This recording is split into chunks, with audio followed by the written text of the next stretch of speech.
We have Devin McCourty, New England Patriots safety now, Pro Bowler, two-time Super Bowl champion, Patriots captain. Does a tremendous job on quick slants, which is also seen on CSN New England. What's up, my boy? What's up, man? How you doing? Thanks for taking some time. No problem. I'm doing all right.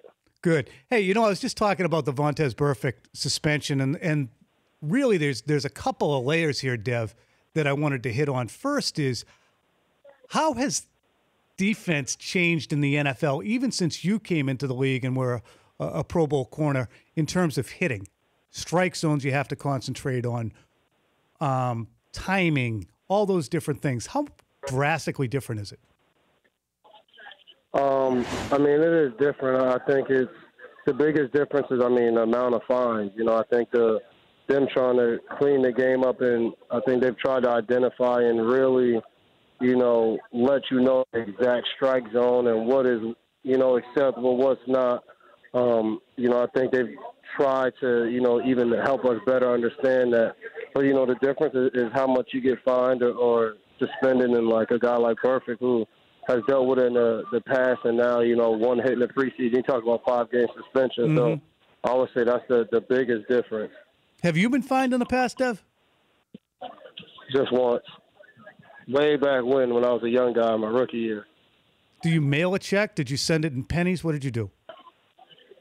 No, they took it. If it was up to me, I probably would never sent it. So garnished your wages. When you look at where you guys have to concentrate on, taking care of yourselves, making sure you stay out of the league's crosshairs, is the preseason different from the regular season in terms of the hits and strikes that you'll make? Odell Beckham was took a hit a couple weeks ago from, I believe it was a Cincinnati Bengals rookie. No, I think once you get out there, you got to just play football. I know for myself, I'm not out there, thinking like, let me play this different, or let me, not hit a guy how I would hit. Like, I don't think about that. Once I'm out there playing football, I have one tempo, game tempo, and I think you go. When you try to change that, usually is when you get hurt, mm-hmm. or, someone else gets hurt around you. So you got to always play the same in that area. Oh, what about trash talk? Do you get as into it in the preseason? Let somebody know that, hey, I not really. I don't. That ain't you I anyway. Get tired, so I don't talk that much. I gotta catch my breath.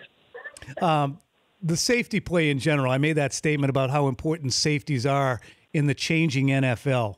Do you agree with the notion that of all the positions on defense, and you're a safety, so you might have a little bit of a rooting interest, but do you believe that safety is growing in importance year by year?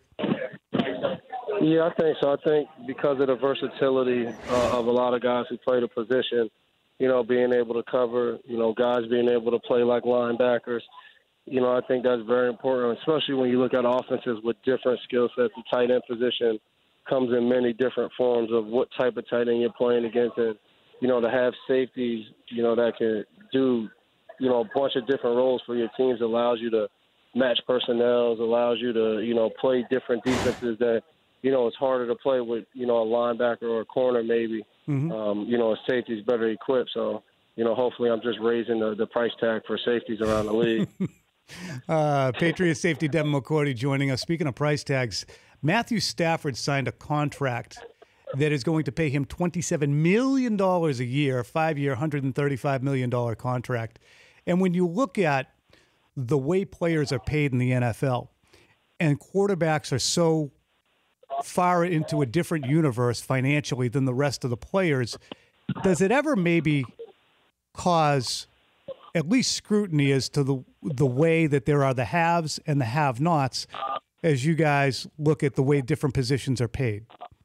I don't know. I think it could, but I think to me as players, we should want, the price tag for everything to keep going up. So, people always argue about how much a quarterback should or shouldn't get paid, but, I think as players we should want every guy to get paid because in turn that just helps the league. It helps the players, continue to make more, a bigger piece of the pie that the NFL makes overall. So, I think obviously each guy is different on how they feel about that. So it could, I think it could rub guys a certain way. But Matt Stafford's a really good player. I mean, we just tried the game plan for him last week, and he's a tough guy to plan for. He does a lot of different things on the field.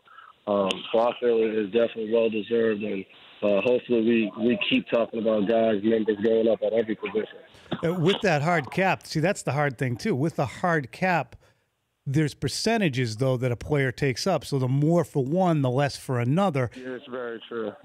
And we look towards the collective bargaining agreement, which expires in a few years. That's the hardest thing is if you're going to make sure that a veteran player, a guy who gets to 28, 29, 30, doesn't get put out to pasture just as he's hitting his peak earning years so that you can either A, pay the quarterback, or B, replace him with a younger player. It's kind of a vicious circle. Is that one of the things that you look at in terms of the labor situation and say, you know what, this is something we need to look at?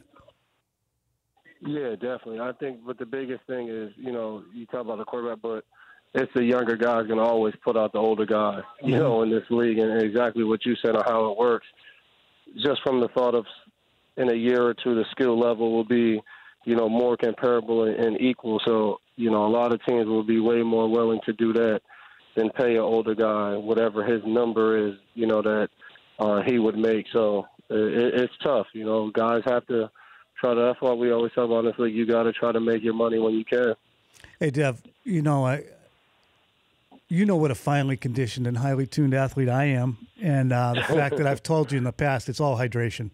It's all hydration in 2017. Yeah, I'm surprised that the NBA, someone's not paying you to be an athlete rather than talk all day. So I'm shocked. I think we both are, and it's getting difficult at this point. I mean, I'm available for that 3-on-3 thing that they're doing too, the big three. So I can certainly do that. Yeah. But have you gotten yourself, in the position where you subscribe a little bit more as you're a guy who's getting closer and closer to pushing 30? Some of the things that Tom Brady espouses with the diet and the hydration and the resistance bands? Definitely, hydration and resistance band. My diet hasn't quite hit the Brady format. So, but no, definitely you have to start, doing an even better job of taking care of your body if you still want to, play in this game with, the younger guys in their 20s. Now that I'm over the hill, you got to start to think about that. Well, what's your cheat food? Cookies is probably the biggest one. Chocolate chip cookies. Yeah, that kills me too. With milk? No, not really. Not really. I don't need the milk. Hey, I wanted to ask you too before we let you go. Julian Edelman obviously lost for the season with the ACL injury. We have the conversation so often offensively about, who the most important player is. And I look at how difficult it is to cover Julian in short areas and on third down. What does the offense, or scratch that, how difficult has it been over the years to deal with Julian as a guy who gets himself available in short area?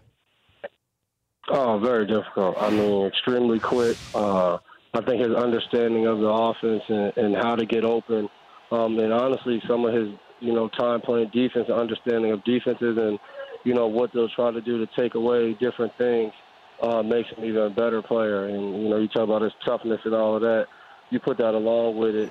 He's a tough guy, I think, to defend, but also a guy that gets everyone else going and makes the big play in key moments. So definitely tough guy to, try to replace. I thought that might have been one of the biggest aspects of him going out. It had nothing to do with on the field, but it has to do with that intensity and the ability to bring people with him with his attitude and personality. Is that overstated by me, or is that a fact? No, I think that's a fact, but I think if you know him a little bit, that little part won't stop. They'll probably have to make sure he doesn't try to run on the field at some point. So I know he's a team guy. He'll stick around here. He'll be around here motivating and running his mouth. All right, Devin McCourty, New England Patriots safety. I got to say thanks so much for taking the time, and we will see you later in the week. Patriots wrap up their preseason with the Giants on Thursday. They have their opener next week against Kansas City. Thanks so much, Dev. No problem. All right, kid. The Dan Patrick Show, weekday mornings on Audience.